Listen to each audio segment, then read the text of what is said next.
I never used to ask questions. Not about my bloodline. Not about the gaps in our family tree. Not about why there were no photos, no letters, no heirlooms passed down. I just accepted that we were ordinary, people of no consequence, just one thread in the massive, tangled cloth of history. But everything changed the day I stumbled across the journal. A journal buried under floorboards in my late grandfather's home. A journal wrapped in waxy cloth, sealed with a family crest I had never seen before, a sun behind a lion's head. Inside were pages written in a dialect I couldn't understand, but the few entries in English pierced me like lightning. They came with crosses and guns. One line read, "They took the children, burned the manuscripts. Our language was made illegal." Then, beneath that, scribbled hastily, "But we remember. We always remember." It didn't make sense at first. I showed it to my family. My father dismissed it as fantasy. My aunt told me not to stir up old pain. But my grandmother, she went silent. Her eyes glistened with tears she tried to hide. And when I pressed her, she only said this: "We were once kings. But they wrote us out." I couldn't sleep for days. I needed to know more. Who were we? What had been taken? And who had done the taking? That's when I began digging. Not in school textbooks. Those were clean and whitewashed. I went deeper. Private letters, suppressed documents, oral stories passed through generations like whispers in the wind. And the more I found, the angrier I became. My ancestors weren't just farmers or villagers. They were scholars, philosophers, mathematicians. They ran universities before Europe even knew how to read. They built kingdoms, not tribes, with structured governments, economic systems, art, and spiritual knowledge that influenced the world. The Kingdom of Kush, the Mali Empire, the Ashanti Confederacy, names they barely mention, let alone honor. Civilizations that were thriving, brilliant, and wealthy, long before colonizers ever set foot on our shores. But the colonizers didn't just come for land. They came for stories. They came to kill memory. They looted palaces, torched libraries, silenced griots, and rewrote history books to erase the brilliance of our people. They portrayed us as savages who needed saving, beasts in the jungle who had to be civilized. And they were methodical. Entire lineages vanished from record, statues beheaded, scripts destroyed, our genius buried under lies. I found a passage in a 19th century missionary letter that made my stomach twist.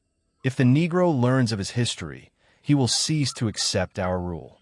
That line haunted me, because that was the truth. We had been ruled, not just by force, but by forgetting. The final blow came when I visited the National Archives. I was looking for census records from 1820, hoping to trace a name mentioned in the journal, Adewale El-Mekki. The clerk at the desk frowned when I asked. She told me those records no longer exist. "Destroyed in a fire," she said. But when I mentioned the name again, she tensed. That night, I received an email from an anonymous address. No message, just a file attachment.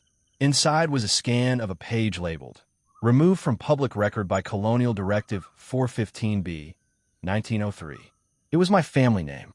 They had erased us on purpose. But why? I was determined to find out. I wasn't going to let them bury our truth anymore. If the world wouldn't tell our story, I would. And that's how my journey began, not just to recover my ancestors' legacy, but to expose those who tried to bury it. I began to see the signs everywhere, not in the light, but in the shadows. In museums where African masks were displayed without names. In plaques that read "Unknown Origin" beneath golden artifacts taken from soil that once fed my ancestors. In dusty corners of libraries where entire volumes had been classified or removed. It was clear now, someone wanted the truth to stay buried. But I wasn't going to let that happen. The name from the journal, Adewale El-Mekki, became my compass. I found an old manuscript stored in a digital archive in France, stolen from West Africa during colonization. In it, I found mention of El-Mekki, not as a mere citizen, but as a prince, a royal scribe, a custodian of knowledge from a kingdom that once stretched beyond the banks of the Niger River. He was known for documenting celestial maps, treating illness with herbal medicine, and protecting sacred scrolls that were burned when the colonizers arrived in 1892. But one line stood out. It said, El-Meki's bloodline was hidden in exile to preserve the royal seed. My pulse raced. That line, the royal seed, hit something deep inside me. Was I his descendant? Was my family part of this exile bloodline? I turned to DNA. I paid for every ancestry test I could find, sent my samples off, and waited. When the results came back, I stared at the screen in disbelief. My lineage traced not just to West Africa, but specifically to Yoruba nobility, with genetic markers linking to Fulani scholar lines and even North African Berber dynasties. These weren't just tribes. These were civilizations that wrote books, led armies, and challenged empires. But one part of the DNA test had a lock, an encrypted section labeled restricted, contact required. I emailed the lab. No response that I called the office. No one would talk. Then, 1 week later, I got a call from a private number. A deep voice on the other end said, "If you're ready to know who you really are, meet me at the old missionary church in Makoko." Midnight. It sounded like a trap, but curiosity burned hotter than fear. I packed light, told no one, and flew to Nigeria. My flight touched down just as the sun dipped behind the clouds, and the streets shimmered under the haze of evening rain. I took a boat through the stilt village of Makoko, the lagoon glowing silver beneath me.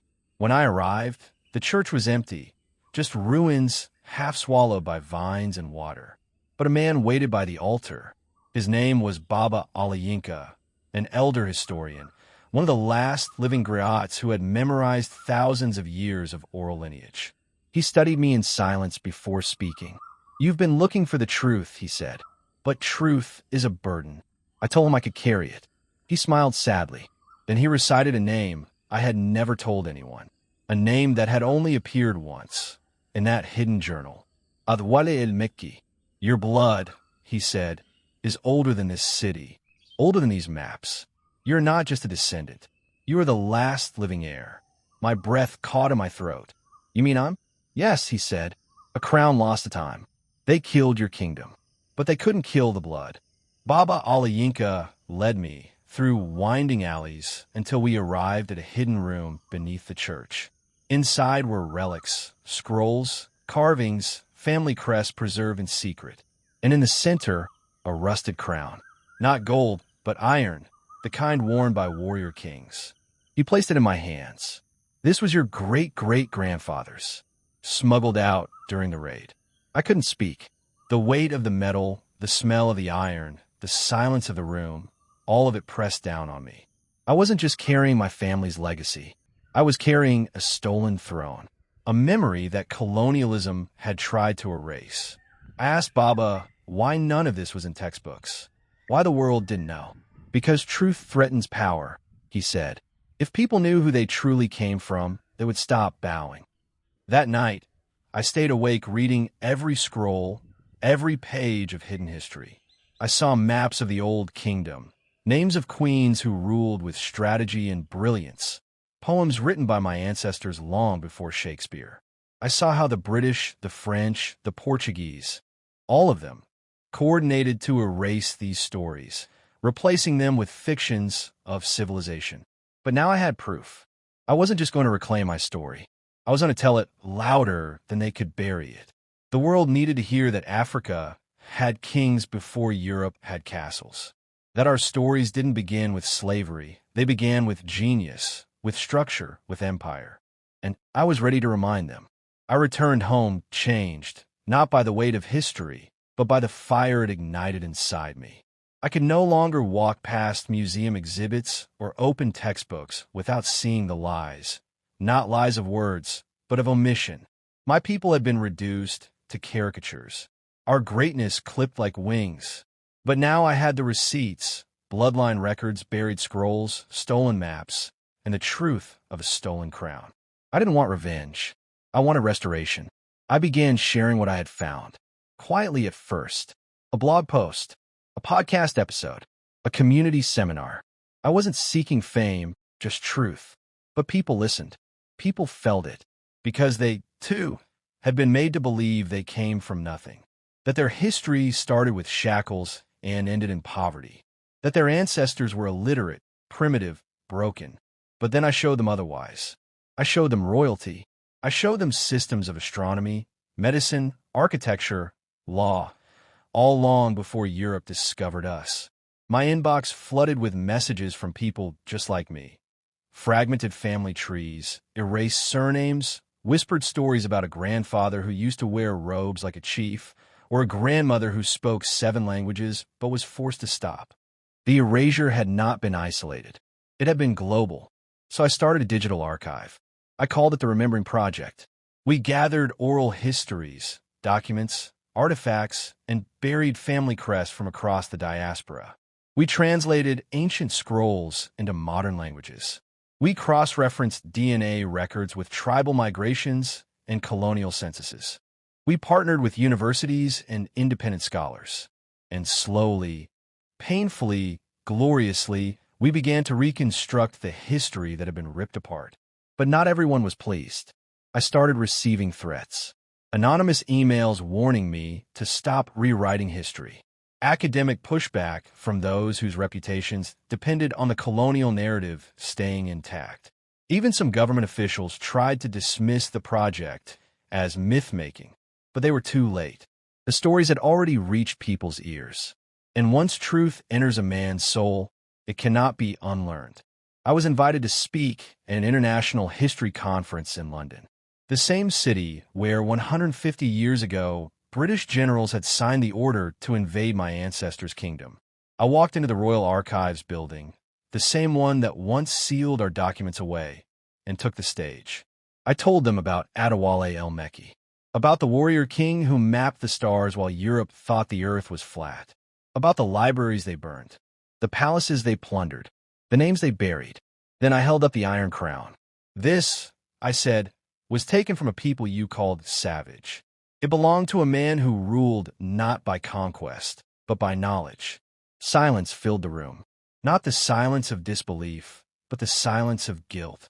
Because they knew. One historian approached me afterward and said, "You've just undone 200 years of textbooks." I smiled and said, "No, I've just started." Back home, I visited my grandmother one final time. She was frail now, her hands shaking as she touched the crown. Tears streamed down her cheeks. "I thought they erased us," she whispered. I knelt before her. "They tried, but they failed." She placed her hand on my head, not like a grandmother, but like a queen knighting her heir. "You are the remembering," she said. "You are what they feared most, a descendant who came back."